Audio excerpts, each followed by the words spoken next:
खुलुमबाय गोजोन फुंबिलि बयनिसिमबो गिबियावनो दैमारि बड' निउज चेनेलनिफ्राय नोंथांमोनखौ बरायनानै लाग्रोनाय जाबाय। दिनै आं गोदान भिडिअ लानानै फैलायबाय। मिजिंथियो नोंथांमोना आंनि भिडिअखौ जोबजासिम नायलांगोन। दिवालीनि सिगांनो दिल्लीनि गिबि मन्थ्रि अरविन्द केजरीवालआ दिल्लीखौ साखोन-सिखोन लाखिग्रा साफाई कर्मचारिफोरनो दिवालीनि गिदिर बान्था होनो थांखि लाबाय।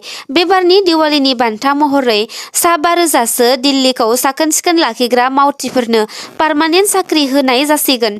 मख'नो गोनांदि सोरखाराव फैनायनि उनाव जानुवारि दानावसो आम आदमी पार्टीआ दिल्लीनि मिउनिसिपेल बर्डआवबो देरहानो हादोंमोन। जानुवारि दाननिफ्राय दिनैसिम दिल्ली मिउनिसिपेल बर्डनि सिङाव गासै सा 6,494 साखोन-सिखोन खालामग्रा मावथिफोरनो साख्रि होबाय होननानै गिबि मन्थ्रि अरविन्द केजरीवाल बिथाङा फोरमायो आरो दा दिवालीनि सिगांनो गासै 5,000 साखोन-सिखोन खालामग्रा मावथिफोरनो पार्मानेन्ट सोरखारि साख्रि होनो थांगासिनो दं। दिल्ली सोरखारनि बेबादि थांखि लानाया जोबोर बाख्नायजाथाव। मैयानि सानाव क'क्राझार जिल्लानि सिङाव थानाय रामफलबिल लङा दैसानि सायाव सुइस गेटखौ गुबुन गुबुन बोसोरनि बादिनो फोथाराव माइ आबाद मोननाय बायदिखौ नोजोर होनानै हगारना होनाय जायो आरो लङा दैसानि दैया राननायनि थासारियाव गोबां नाफोरा ओंखारो, जायखौ हमनो थाखाय रोजा रोजा गुबुन गुबुन माहारिनि सुबुंफोरा ज' जाज्लायनानै खौसेयै नाफोरखौ हमनाय नुथायखौ नुनो मोनो। सुलुंनिफ्राय मिन्थिनो मोननाय बादिब्ला मैया फुंबिलि समनिफ्रायनो गोबां सुबुंफोरा ना हमनो थाखाय गुबुन गुबुन ओनसोलनिफ्राय नुजाथिहैदोंमोन आरो लङा दैसानि सुइस गेटखौ हगारना होनायाव दैसानि दैया राननायाव नाफोरखौ जेखाइ खबाइ, खेवालि जे बायदि बायदि आगजुफोर लानानै हमो आरो गोबां गिदिर गिदिर नाफोर जेरै बारलि, ग्रासकाप, रौ ना, सिलभार, काटला, सल ना गोबां बायदि बायदि रोखोमनि नाफोर हमनो हानायखौ नुनो मोन्दों। मैयानिफ्राय रायजो नाङैनो आसामनि फरायसालिफोराव मिड डे मिल ओंखाम संग्रा आइजोफोरा सानब्रैनि हाबाफारिजों खोथा होनाय बायदि चिरां जिल्ला समग्र शिक्षा असम मावख'नि लांगोनायाव गोख्रों खुद्रिसारनाय हाबाफारि लादों। बे सोमावसारनाय हाबाया 1 नबेम्बरनिफ्राय जागायनानै 4 नबेम्बर खालारसिम थागोन। बे सोमावसारनायाव बाहागो लानाय सोमावसारगिरिफोरा खौरां बिजोङाव फोरमायो दि जेब्लासिम रायजो सोरखारा बिथांमोननि दाबिफोरखौ गनायनानै लाजोबा अब्लासिम गोख्रों सोमावसारबाय थागोन आरो फैगौ समाव उखैहाब सोमावसारनाय हाबाफारिबो लागोन। बेजों लोगोसे बिथांमोना फोरमायबावदों दि रायजो सोरखारा बिथांमोनखौ बिमा बाथुलनि नोजोरजों नायो, बेनिखायनो बिथांमोननो दानफायाव 1,000 रांल' होयो आरो बेखौबो 6 दान 7 दान पेन्डिं खालामनानै लाखियो। बिथांमोना फुंबिलि 9 रिंगानिफ्रायनो 1,000 बेथन लाना बेलासिनि 2 रिंगासिम खामानि मावनो गोनां जायो आरो उन्दै गथ'फोरखौ गावनि फिसा बादिनो जोथोन लानो गोनां जानायजों लोगोसे लेट्रिन, बाथरुम बायदिनि साफा खालामनो गोनां जायो। बेखायनो बिथांमोना रायजो सोरखारजों लोगोसे बिटिआर सोरखारखौबो गुरैयै खावलायहरो दि बिथांमोननि दाबिफोरखौ गनायनानै लानो। मानोना दिनैनि मुवा बेसादनि सानफा एफा बेसेन बांनाय समाव 1,000 बेथनजों जेबो जाया। एखनब्ला न'आव संग्रा गंसे गेस सिलिन्डारखौबो मोननो थाङा। गुबुन फारसेथिं मैगं थाइगंनिबो लोब लोब बेसेना बांबोनाय। बिथांमोना न'खर दैदेननायाव गोबां जेंना जेंसिजों मोगा मोगि जानो गोनां जायो। बिथांमोननि गुबै दाबिफोरानो जादों सेथियाव 1,000 दानारि बेथनखौ बांहोनानै 10,000 खालामनानै होनाय, नैथियाव दानफ्रोमबो थि समाव बेथनफोरखौ होलांबाय थानाय, थामथियाव सोरखारि मावथि महरै गनायना लानाय, ब्रैथियाव 60 बोसोरनि उनाव रिटायार जाब्ला 3 लाख रां अनसुंथाइ होनाय, बाथियाव बोसोराव 10 दाननि सोलाय 12 दाननि बेथन होनाय। जुदि सोरखारा बिथांमोननि बेफोरबादि दाबिफोरखौ गनायनानै लाया अब्ला आसामखौ 1 दान बन्द खालामनायजों लोगोसे फैगौ बिसायख'थियाव 1,18,000 ओंखाम संग्रा आइजोफोरा बिजेपि सोरखारनो भट होआ होननानै गोख्रों हुमखि होयो।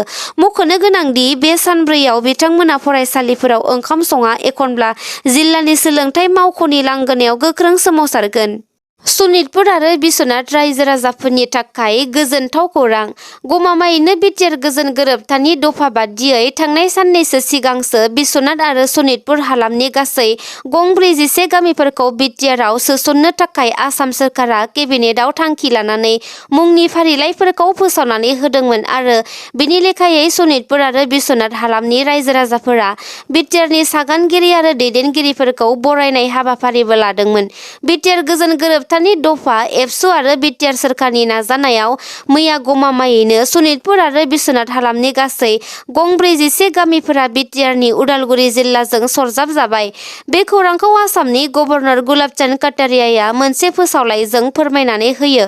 दा बे गं 41 गामिफोरा उदालगुरि जिल्लानि सिङाव हाबबाय। दिनैनिफ्रायनो बिथांमोना बिटिआर उदालगुरि जिल्लानि थागिबि जाबाय आरो जायखिजाया मावनो गोनां खामानिफोरखौ बिथांमोना उदालगुरि जिल्लानि सिङावसो मावनो नांसिगोन। बिटिआर गोजोन गोरोबथानि दारै बर' माहारिनि रायजो जानायनि सिमाखौ दुलाराय बर' फरायसा आफाद (इउबिपिअ) आरो मोनब्रै एनडिएफबि फेक्सननि नाजानायावनो फुवारनानै जाफुंसार जानो हादों। बेनि बेलायावनो दुलाराय बर' फरायसा आफादनि आफादगिरि दिपेन बर'आ बुंथियो दि बिटिआरआव गं 41 गामिफोरा सोसनजानाया दुलाराय बर' फरायसा आफादनि देरहासारनाय, बर' हारिनि देरहासारनाय आरो बिटिआर गोरोबथानि मोनसे जाफुंसारनाय। बे सोलिफु दाननि गेजेरावनो आरोबाव सनितपुर आरो बिश्वनाथ जिल्लानि गं 19 गामिफोरखौ बिटिआरआव सरजाबफानो थाखाय रायजो सोरखारखौ नारसिनगासिनो दं होननानै फोरमायो बिथाङा। मानोना सिगाङावनो आसामनि गिबि मन्थ्रिया गं 61 गामिफोरखौ बिटिआरआव सोनायनि थाखाय खोथा फोसावदोंमोन। थारैनो बे बिटिआरनि सिमा बांनाया बर' माहारिनि थाखाय जोबोर गोजोनथाव खौरां। बर' सावथुन मुलुगनि मुंदांखा फावखुंगुर थाख्लाय नार्जारिया मैया जामिन मोननानै उदां अख्राङाव फैनो हाबाय होननानै मिन्थिनो हादों। थांनाय माखासे दान सिगां उन्दै हिनजावसा गथ'खौ जिनाहारि खालामनायनि दायाव जोबथेसालिनि साजा मोनदोंमोन बर'नि मुंदांखा फावखुंगुर थाख्लाय नार्जारिया। बिथांखौ मैया जामिनाव उदां जाबाय होननानै मिन्थिनो हादों। दासान्दि फुजा फोरबोनि बोथोर, थामहिनबा गेजेराव साननैल'सै हादोरनि गिदिरसिन दीपावली फोरबोआ जानो थांगासिनो। बेखायनो हादोरनि रायजो राजाफोरा दीपावली फोरबोनि मुङाव ब'नास एबा सोरखारनिफ्राय अफार मोनगोनखौ आसा खालामना दंमोन। दा बिनि गेजेरावनो हादोरनि रायजोफोरनि थाखाय मोनसे दुखुनांथावना खौरां। हादोराव माबेबा मुवानि बेसेनफोरा खमिदों आरो खायफा बेसादनि बेसेनफोरा बांनानै अख्राङाव सहैदों।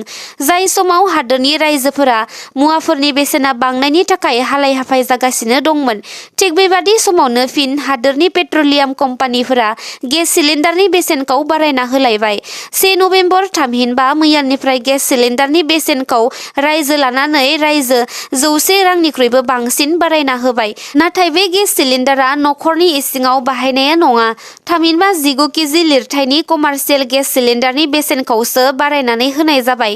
मख'नो गोनांदि थांनाय 1 अक्ट'बर खालारखालिसो नखराव बाहायनाय गेस सिलिन्डारनि बेसेनखौ 200 रां खमायनानै कमार्शियेल गेसनि बेसेनखौ 19 केजि लिरथायाव 209 रां बारायनानै होनाय जादोंमोन आरो दा फिन 1 नबेम्बरनिफ्राय 100 रांनिख्रुइबो बांसिन बारायना होनानै 300 रांनिख्रुइबो बांसिन खालामनानै होबाय। दिल्लीयाव दा बिनि बेसेना 1733 रांनिफ्राय बारायनानै 1833 रां जाबाय। आसामावबो बेनि राङा 103 रां बारायनानै दा गुवाहाटीआव 2035 रां, क'क्राझाराव 2148 रां, उदालगुरियाव 2611.50 रां, चिराङाव 2143 रां आरो बाक्सायाव 2061.50 रां जाबाय। मख'नो गोनांदि हादोराव दायो गेस सिलिन्डारनि बेसेना बांनायजों लोगोसे सामब्राम गोजा, बिलाहि, सामब्राम गुफुर बायदि बायदि मैगं थाइगंनि बेसेनाबो गोबां बांलांगासिनो दं। इजराइल आरो हामासनि गेजेराव जानाय दावहायाव इजराइल हादोरा गिथावनानिफ्राय गिथावनासिनसो गाजायाव एयार स्ट्राइक खालामना गाग्लोबलांगासिनो दं। थांनाय साननैसो सिगांसो इउएनआव इजराइल आरो हामासनि दावहाखौ फोजोबनो थाखाय गं 193 हादोरफोरनि गेजेराव गं 120 हादोरफोरा दावहाखौ फोजोबनो नांगौ होनना भट खालामनानै बिल पास खालामदोंमोन। बिनि लेखायै इउएनआ इजराइलखौ गाजायाव गाग्लोबनायखौ बन्द खालामनो बिथोन होदोंमोन, नाथाय इजराइल हादोरा इउएननि बिथोनखौ गनायाब्लानो गाजायाव सानफा एफा एयार स्ट्राइक खालामनानै आरो ग्राउन्ड अपारेसन खालामनानै गाजाखौ गाज्रियैनो खहा खालामनायजों लोगोसे सरासनस्रा सुबुंफोरखौ बुथारगासिनो दं। थांनाय साननैसोनि सिगांसो इजराइलआ गाजानि गंसे हस्पिटालाव एयार स्ट्राइक खालामनानै सा 500 सो सुबुंफोरखौ जिउ फोजोबदोंमोन। थिग बेबादिनो मैयाबो इजराइल हादोरा गाजानि जाबालिया होननाय जायगायाव गंसे सरासनस्रा दावहायाव न' गैजायै जानाय सुबुंफोरखौ दोनथुमनाय रिफुजि केम्पआव एयार स्ट्राइक खालामो।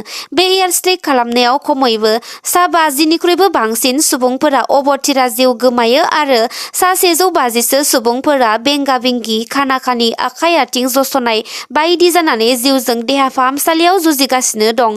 बे एयार स्ट्राइकआ ओरैबायदि गिथावनामोन दि खाथि-खालायाव थानाय बिफां-लाइफां, न'-बां गासैबो बेरफ्रुनायजों बायफ्लेजोबदोंमोन। दिनैसिम बे इजराइलनि एयार स्ट्राइक खालामनायाव सा 8,525 फिलिस्तिनी सुबुंफोरा जिउ गोमानो गोनां जाबाय।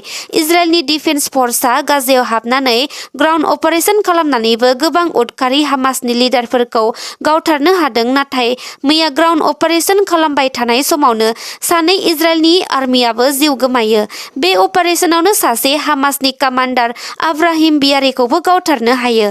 बिटिआरखौ आथिखालाव दैदेननाय प्रमद बर' बिथांनि इउपिपिएल सोरखारा आइजोफोरनि थाखाय गोनांथार सेल बानायदों। बे सेलनि मुङा जादों जेन्डार रिसर्च सेल। बे सेलनि गेजेरजों बिटिआर सोरखारा बिटिआरनि आइजोफोरखौ हौवाफोर बादि जौगानायाव मदद खालामनाय जागोन आरो बे सेलआ CLFनि गेजेरजों दैदेनजागोन। आइजो माहारिया गोबां जेंनाफोर थायो, जेरै सेथियाव उन्दै बैसोआव जुलि जानायनि जेंना, नैथियाव आइजो आरो उन्दै गथ'फोरखौ थगायनानै गुबुन रायजो एबा हादोराव फानहरनायनि जेंना, थामथियाव दायना बुथारनायनि जेंना आरो ब्रैथियाव गथ'फोरनि फरायसालि गारनानै थाद'नायनि जेंना। बेफोर गासैखौबो जेंनाफोरखौ CLFनि दारै दैदेननाय जागोन होननानै बिटिआरनि CMआ फोरमायदों टुइटारनि गेजेरजों। बे एखे नेमआ केरेला रायजोआव सिगांनिफ्रायनो दंखायो, दा बिटिआरआवबो जानो थांगासिनो। बेफोर खामानिया मोगथाङाव जाफुंमारोब्ला बिटिआरनि आइजो आरो उन्दै गथ'फोरनि थाखाय जोबोर मोजां जागोन। नोंथांमोना आंनि भिडिअखौ नायनानै मोजां मोनदोंब्ला अन्नानै लाइक, शेयार, कमेन्ट आरो साबस्क्राइब खालामनानै होदो। एसेनोसै, गोजोन्थों।